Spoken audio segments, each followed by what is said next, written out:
All right, it's 6 o'clock. I'm going to go ahead and call the Tazewell County Board meeting to order. John, if you could call the roll, please. Thank you, Mr. Chairman. Peter. Here. Atkins. Here. Connick. Here. Crawford. Here. Goddard. Graff. Here. Hall. Here. Harris. Here. Emig. Here. Josting. Here. Longfellow. Here. Mennel. Here. Mingus. Here. Crail. Here. Rich Stimson. Here. Snyder. Here.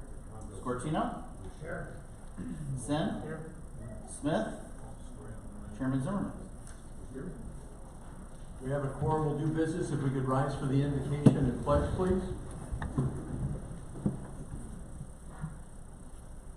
Heavenly Father, thank you for being such a faithful God, and we see that in the harvest. Thank you for what a great harvest it is. I pray that you'll keep the farmers safe as they bring in the crops, and we thank you for blessing us really beyond what we deserve. I pray for those in the path of the hurricane down in Florida, Father, that you'll keep them safe during this difficult time, and that you'll just provide safety over all these members.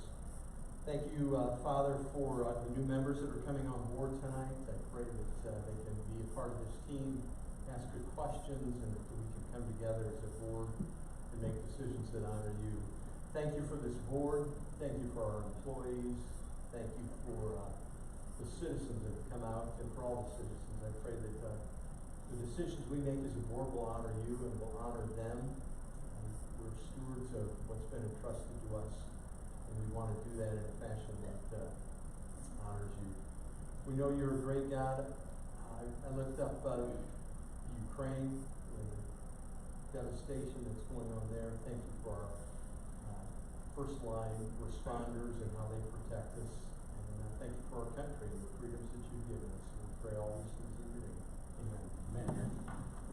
I pledge allegiance to the flag of the United States of America and to the republic for which it stands, one nation, under God, indivisible, with liberty and justice for all.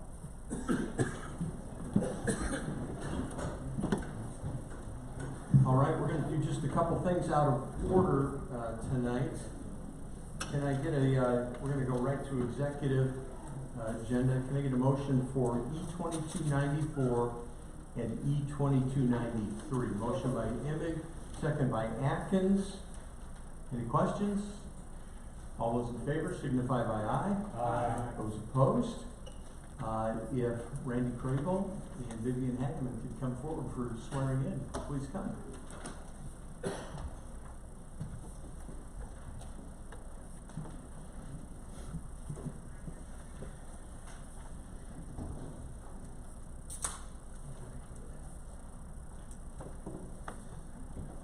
Raise your right hand. Repeat after me. I state your name. Having been appointed to the office of Tazewell County Board in the County of Tazewell, in the State of Illinois, aforesaid, do solemnly swear that I will support the Constitution of the United States and the Constitution of the State of Illinois, and that I will faithfully discharge the duties of the office of Tazewell County Board to the best of my ability. Congratulations.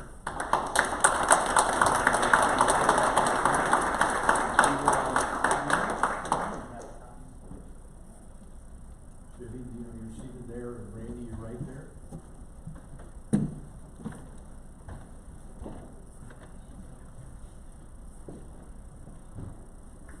We have two great board members that are coming on tonight, so if you've not met them yet, make it a point to do that, and I look forward to their contribution to this board.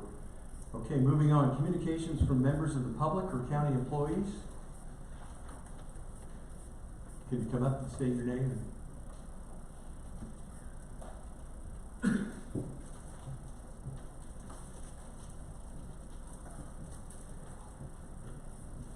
Hello, I'm Roy Padgett, District 2, Morton, and taxpayer. Before I give public comment, I'd like to pass some handouts to the board members, please. Can you do that afterwards, because you have 5 minutes for it? That's I have one thing to say. Okay.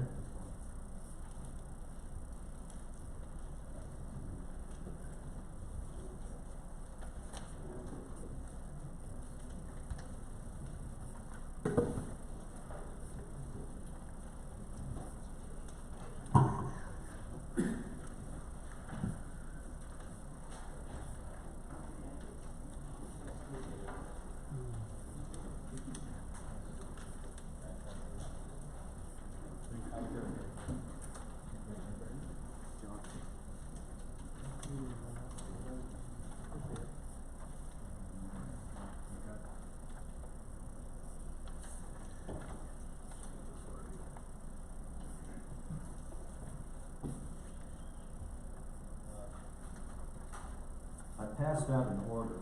This is kind of a wake-up call. Recently, we just had a decision regarding a petition that was filed. As a taxpayer, I'm extremely concerned because of the expense now that that the county will incur as far as having to deal with this lawsuit. I'm concerned because I don't think the taxpayers should have to pay to support this. I think the order speaks for itself. I'm not going to give any comment there for you to make a determination. But I'm just concerned it's not budgeted. It's going to be extremely expensive because it's going to be out of county, and I'm a little concerned. So my suggestion is this is the wake-up call, and we need to follow up and read the petition, the lawsuit, what it says, and realize that this is going somewhere, and it's not in Tazewell County. Thank you for your time. All right, anyone else? Yes.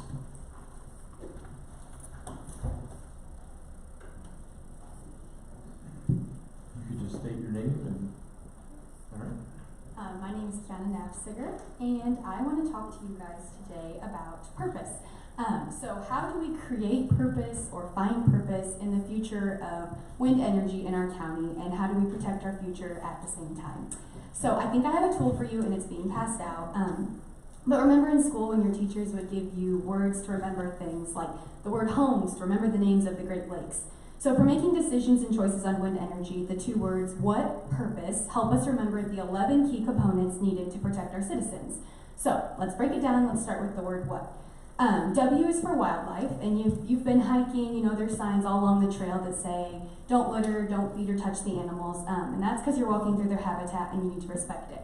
So this is no different for turbines, and we need to make our own precautionary trail signs to protect eagles, bats, deer, migratory birds, and even the cortisol levels of livestock right here in our own backyards. H is for height. The average one-story home is about 10 to 15 feet tall, so we'll use that as an example. The standard water tower is 130 feet tall. The minor elevator is roughly 200 feet tall, and turbines submitted to the FAA for the Rail Splitter 2 expansion have been documented at 656 feet tall. So how did that scale of proportions in our landscape become so out of balance?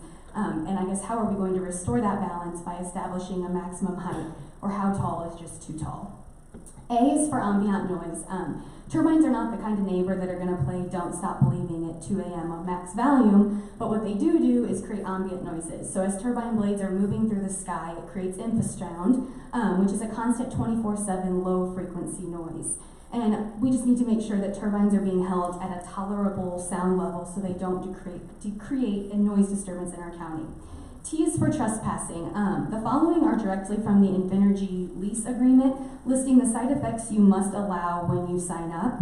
And these include electromagnetic fields, audio, flicker, visual, view, light, noise, vibration, air turbulence, wake, electrical, radio interference, shadow, and other effects. So how do we protect the non-participating property owner from these terms who did not agree to but is forced to live with? So for the word purpose, we start with P at public rights.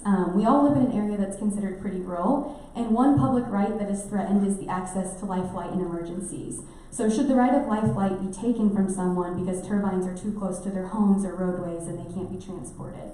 U is undisclosed information. Where the content and facts are coming from and these sort of things is so important.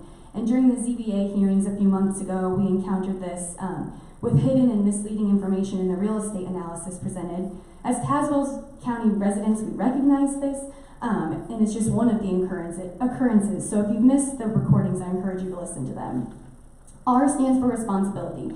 Who is held liable if things don't work out? Unfortunately, Tazewell County has had experience with this in the past with the landfill. So having a clear plan of legal action is needed to protect the taxpayers and making sure the decommissioning funds are there 20 to 50 years from now, and who's at fault if inadequate setbacks occur and someone's injured or their property is damaged. P is for public roads. Our rural township roads where the turbines are going to be placed, they started as dirt roads hundreds of years ago, then they added gravel, and now we know them as tar and chip roads. And an average traveler on these roads is like a mid-size SUV. A Ford Explorer will say about 6,000 pounds. Do rural Tazewell County roads have the infrastructure to carry extreme oversized turbine loads weighing 150,000 to 200,000 pounds? And are the road citizens relying on for safe travel every day being taken seriously? O is for options. Does the ordinance or the proposed project give its citizens a choice, or has it become dictated to that person what will happen to their home? If you read through the proposed UCTC text amendment, most of the regulations after it stated a participating or non-participating landowner may waive this setback, which creates protection for those who don't want to be involved and options for those who do. S is for setbacks. Are our homes, properties, towns, and schools protected, and are future developments limited because of inadequate setbacks? E, lastly, is for effect. Are the effects of a protective ordinance at greater value to its citizens, whom the county board is elected to protect, or the wind companies? Having to remove a few towers from the footprint to comply with a 3,000-foot setback won't disturb the wind company or its employees. They don't live locally. Whereas the residents and their children and children's children will live with the consequences of unregulated wind energy for 50+ years. So I just hope these 11 concepts or questions will serve as a tool to you when you're considering ordinances and voting and just general discussion to make informed choices to protect the citizens of Tazewell County. Thank you. All right, thank you. You got a lot in a short time. So, okay, thank you. Any other members of the public or county employees? Yes.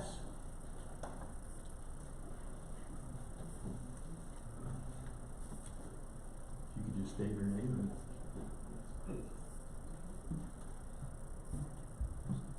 Okay, and my name is Craig Kilby from Mackinac, and also here as a taxpayer, but also a concerned citizen in regard to wind energy and the development of potential development of additional wind farms here in Tazewell County. My appeal is going to be just that as we are discussing and have discussed, I'm sure most of you have known with many of the board members, most all of them, we've tried to get, that we appeal to some of the qualities of life that we actually experience out where we live in the rural area of Tazewell County.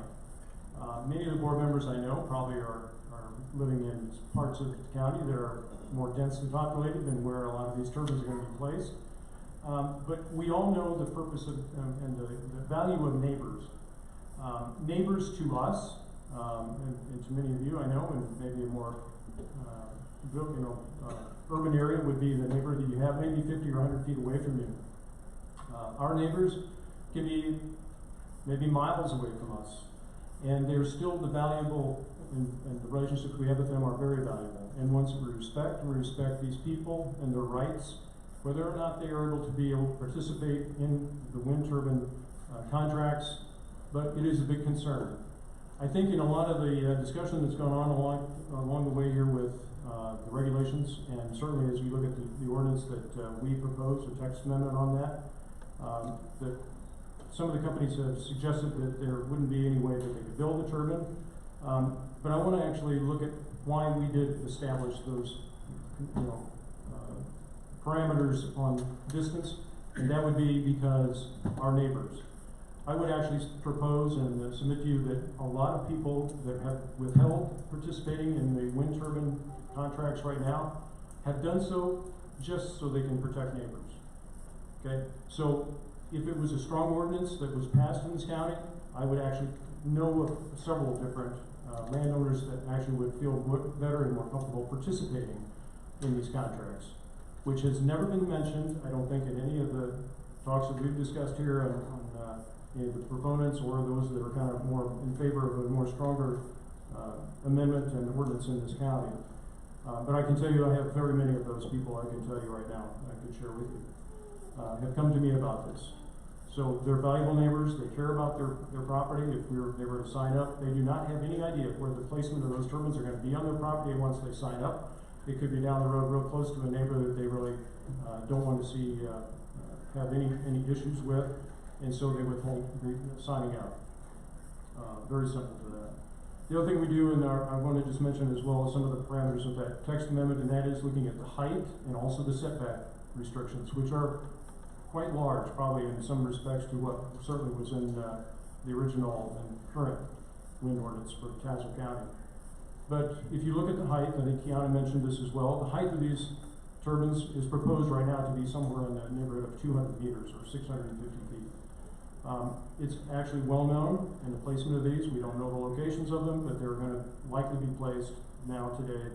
Accepted practice is to have them placed no closer than 7 times the diameter of the turbine. So those would actually be in 3,000 feet distances. So if they were placed any closer than that to a nearby property line, technically they're going to be taking wind or stealing wind from the other property or adjacent property owner. So that wind energy is actually being trespassed if it's placed any closer than that. So that's why we established that parameter within the ordinance that we proposed. Decommissioning, Kiana touched on it a little bit, and I will as well. The county has to be protected, and that's exactly what we were going after when we created the text amendment. We also looked at several different counties with similar and very concerned boards that wanted to make sure their citizens in those counties were protected. We shared that information with you. We've had a summary sheet with that. I can mention a few of those, but Ford, DeKalb, Livingston County, Christian County. These counties already passed very similar parameters and ordinances that we actually included in ours that we proposed. The other thing is, I just mentioned that every ordinance has a lifespan, and we actually looked at some of these things, and I think the most recent one, the one we proposed, actually is very suitable for this county. So I just plead the purpose and the why of that to our board members, and appreciate the considerations. Thanks, Craig. Anyone else? Yes. If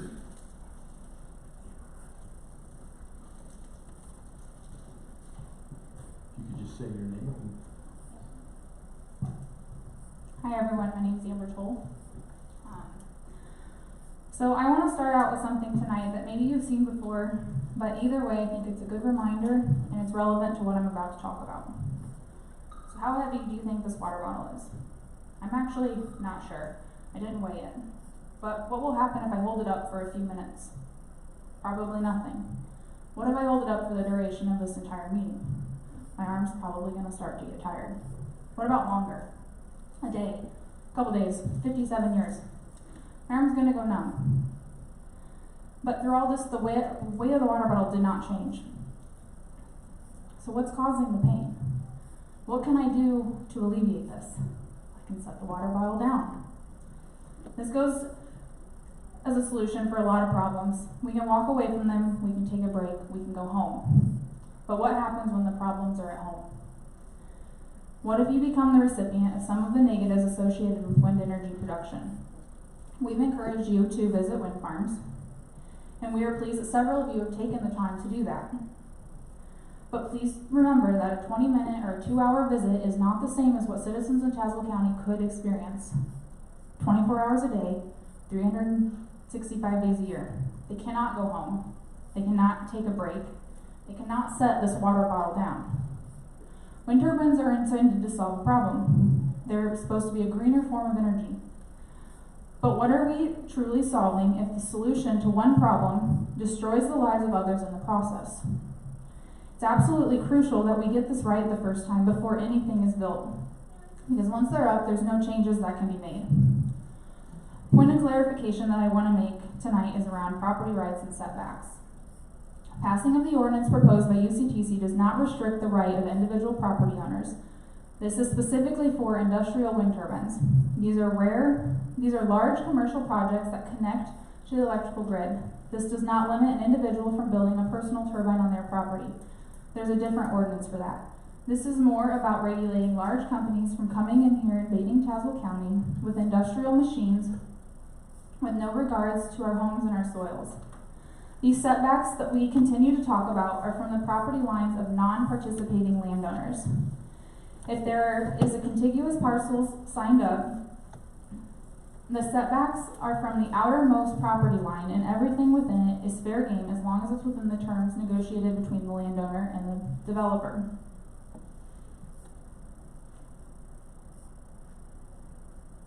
This means that each landowner has a say before giving up some of their property rights and expected safety levels of their home and places of work. As I explained in the email that I sent to each of you earlier this week, a company can work with all of the landowners within the footprint of an industrial wind project to successfully execute their project while being a good neighbor that they claim to be. There are plenty of regulations in place for various different things, your homes, pools, driveways, and in some neighborhoods it goes as far as the color of your siding. These are in place to protect a certain level of expected quality of life, and there should be no exception for industrial wind companies. These projects are going to cover thousands of acres in Tazewell County.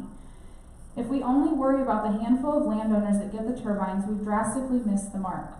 Currently, a wind developer can convince one landowner that owns a mere 40 acres to sign a contract and erect a 600-foot tower.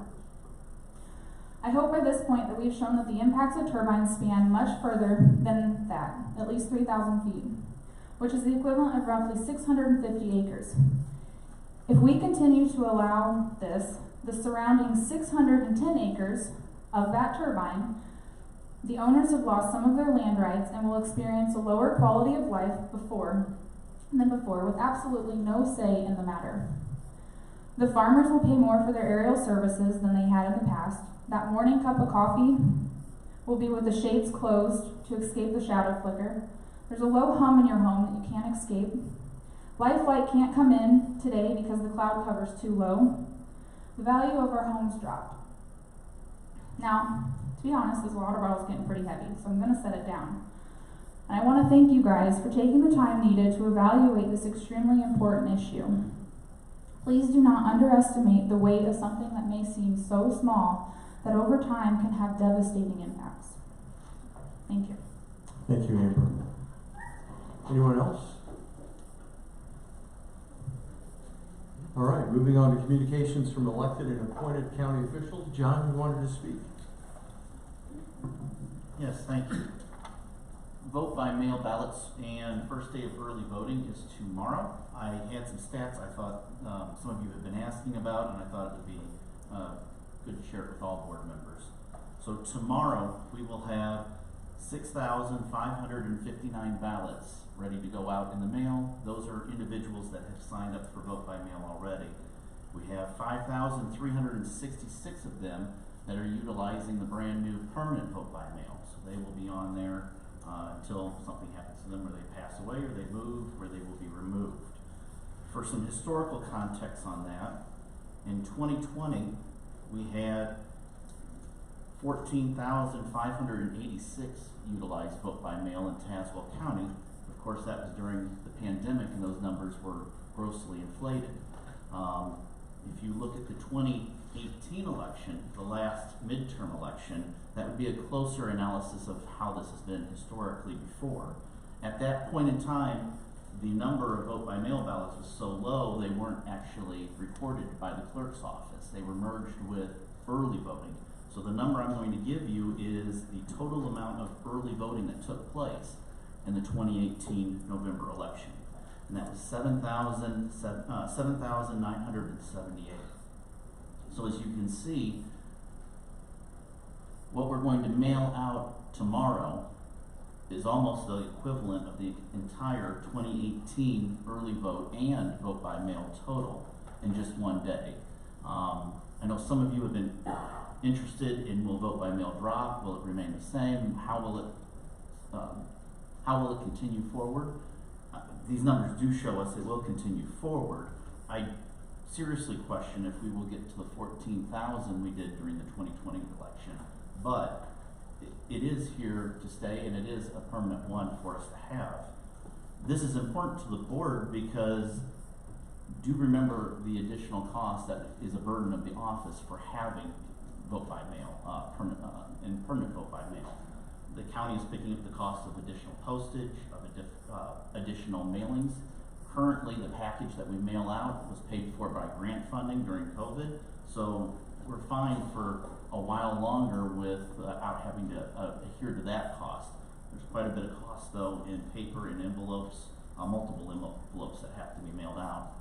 Also, it is an ongoing cost of 3 additional election judges working in the office to able to mail them out and to be able to receive them and verify them and validate them per state statute. This past week, just to get caught up and have these ready to go, we have had permanent temporary employees brought in to achieve that goal much earlier than we would have in previous elections. So I just wanted, some of the board members have been asking how it is, what the numbers are looking like, wanted to bring them up to date for you. At any point you have any questions on these, I'd be happy to answer them, and as this election unfolds, and definitely after the election I'll have an update for you on where those numbers ended up and what we were looking like. Thank you. Thank you, John. Russ? Thank you, Mr. Chairman. Just some brief comments. This is going to be much more personal than I usually ever address here in the county board. I want to thank all the board members and the county officers and even former county board members and officers who reached out to offer their prayers for me and my family recently. I've had a tough 48 hours. All day yesterday I was at the hospital. My 95-year-old mother had surgery, and you know, when you're 95 you never know how that's going to work, and it worked well, and so thanks be to God. And then today I was on the phone all day with my wife, who was at ground zero in the eye of Hurricane Ira, and the building shook and trembled and screeched, and water came, and a lot. We've been through 3 hurricanes now, and that never happened. But this, the winds were 147 miles an hour against our building, and it didn't go down, and she's still living. At least she's told me that on the way here, and so my heart is humbled, and I just want to thank everybody.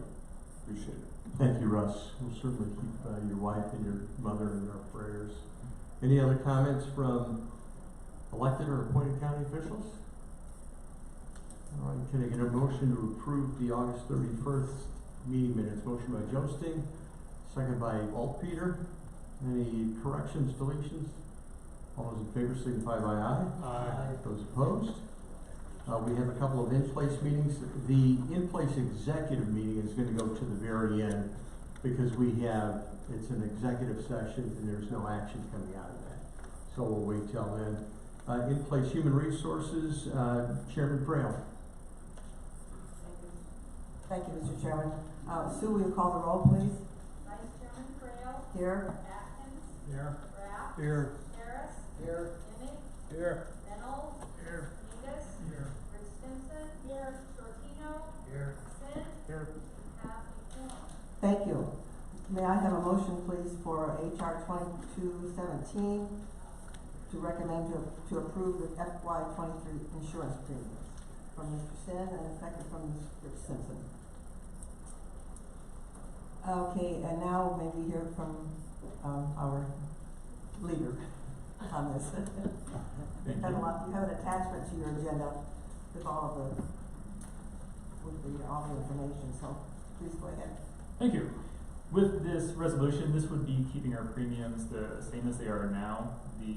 This year our claims have been down quite a bit. Hopefully this is some of the efforts that we've had as far as wellness and really trying to encourage the team to participate in that process. So we've gone significantly under what the actuary initially thought. And we also have what I feel is a comfortable, healthy balance within the internal fund itself. And so that's where, why this year I recommend that we leave the premiums the same with the 0% increase. Thank you. Are there any questions for Mr. Delory? I think it's wonderful that not the claims, but the rates have not risen. Any further questions? All those in favor of approving that resolution, please signify by saying aye. Aye. Opposed? We are in recess. Thank you. All right, thank you, Nancy. We do have an in-place risk management meeting. Sue, if you could call the roll, please. Chairman Zimmerman. Here. Harris. Here. Atkins. Here. Bonnet. Here. Graff. Here. Innig. Innig. Here. Joski. Joski. Longfellow. Here. Mennel. Here. Frail. Here. Sin. Here. Auditor Grimm. State's Attorney Representative. Treasurer Burris. Here. We have quorum. You have to speak up a little bit more, Sue. So, I'm gonna ask the committee, we discussed a workman's compensation settlement, and that's why we would go into executive session if we needed to. It was a long-term employee, this was a fair claim, and we were settling for $416,000 and some change. If members that are not on risk management would like more details, we certainly can go into executive session, but we would have to invite everybody to leave, and that's fine. But if there aren't any questions, it passed out of risk unanimously. So members that are not on risk management, if you'd like more details, just raise your hand right now and we can go into executive session. Otherwise, we'll just pass this out. Okay, can I get a motion? RM 2204, motion by Graff, second by Mennel. This is for the workman's compensation settlement. All those in favor signify by aye. Aye. Those opposed? The settlement is approved. And again, the in-place executive will be at the very end of the meeting. That brings us down to the consent agenda. Items 13 and 14 have already been taken care of. Items 10 and 11 will automatically be pulled. Anything else? Monica? Item 6, please. Items 5 and 6. Anything else? Can I get a motion for the remainder? Motion by Shortino, second by Prail. All those in favor signify by aye. Aye. Those opposed? Let me take the appointments A through D. Motion by Sin, second by Atkins. You'll abstain from item D. Any questions on the appointments? All those in favor signify by aye. Aye. Those opposed? Back to our agenda. Item 5, can I get a motion for F2230 to get this on the floor? Motion by Graff, second by Longfellow. Monica, you pull this? Yes, and I really have that same question for number 6. Utilizing these replacement funds, these ARPA for budget transfers and that, and I was alarmed to see in the notes of the meeting that the budget, that would be 6, so I better wait to ask that particular question. Okay. I want to know, was this in plan or was this already budgeted for these particular departments to get this money? As I understand it, we've talked about that from the start to replace lost revenue, and that's one of the 4 main pillars of the ARPA funds. I understand that, but I thought that that was already doled out. Not to my knowledge, no. So how long is this going to be going on? One time. This is lost revenue from, right, Nick, for the ARPA committee? Mr. Chairman, the decision was made based upon recommendations from our auditors that we keep ARPA funds separate from other funds. We don't commingle the funds like with the general fund. And in order to do that, it was decided that the circuit clerk's office would use ARPA monies to pay a normal bill that they would pay for their software system. So we're using ARPA funds to pay that bill over a quarterly basis, I believe, Michael, is that correct? Yes, it'd be 6 1/4 payments. So we're doing it over a time period to reimburse the circuit clerk for the lost revenue that he had during the COVID crisis. We're doing that in this manner to keep ARPA funds specifically separated from the other county funds. So I guess there are budget issues, but no, I guess there wouldn't be, because normally the clerk would have paid these funds out of his fee funds, not the general fund. So he's lost these fee funds, and that's what you're replacing this particular, that's what I needed to know. Okay. All right, any other? Wait for my other question on Okay. number 6, thank you. Any other Appreciate questions it. on this particular item 5? All those in favor signify by aye. Aye. Those opposed, motion passes. Can I get a motion for F-2229? Motion by Coniff, second by Frail. Monica? Okay, so these are replacement lost revenue. So how, this is for the, animal control and for the salary, is the way I read it in the minutes. How is that lost revenue for a salary? Thank you, Chairman. So that is the method that we chose to use. Just like for the circuit clerk, he had a contractual expense that we could use and just pay out of the ARPA funds. In this instance, they didn't have a large contractual item that we could just shift over. So what we came up with is using the salary. So that functionally has the same purposes, since the salary is not getting paid out of the animal control fund, it's getting paid out of ARPA. That in essence, over the course of that period, that year, it would increase the fund and the animal control by that salary. So correct me if I'm wrong from the beginning. This was not supposed to be used for salaries or makeup for salaries. Am I incorrect in that thinking? The original terminology of these ARPA funds to be used for? There is a 10 million, the board approved the 10 million allowance for lost revenues, and so we are choosing to use a portion of that allocation for this purpose. For salaries, but I thought there was a specific thing in there that it wasn't to be used for salaries. The lost revenue portion can be used for any governmental services. That's that part of the set aside. And I'm sorry for asking all these questions, but I haven't been privy to a lot of this, and that's the only way I'm gonna know. So that 10 million is unrestricted is what you're telling me. Correct. There's very little limitations. It has to be under normal governmental services. Thank you very much. Your questions are always encouraged. So, all right. Any other questions? All those in favor signify by aye. Aye. Those opposed, motion passes. Item 10, HR 2217 just came out of committee. Can I get a motion? Motion for that? Motion by Shortino, second by Rich Stimpson. This was the insurance premiums. Any other questions?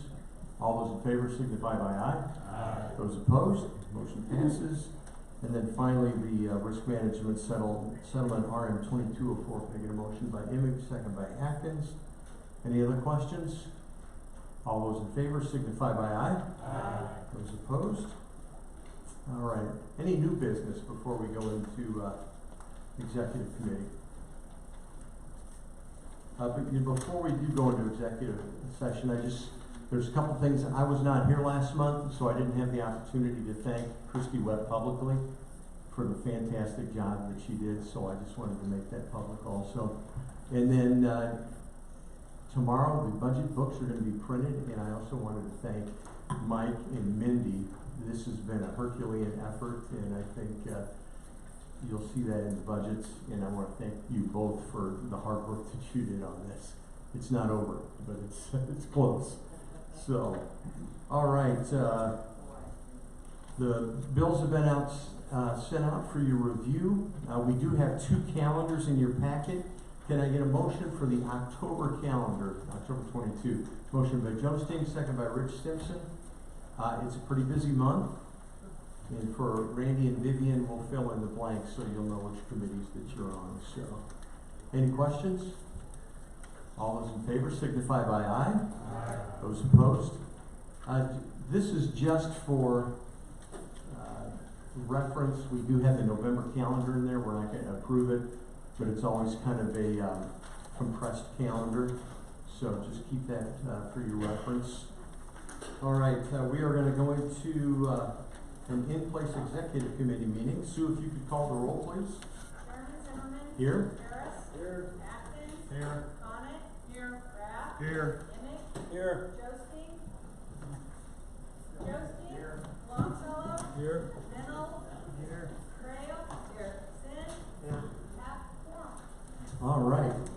Can I get a motion to go into executive session citing 5 ILCS 122C2, collective bargaining? Motion by Atkins, second. Max, I don't think you're on executive committee, so. Second by Longfellow. All those in favor signify by aye. Aye. Those opposed?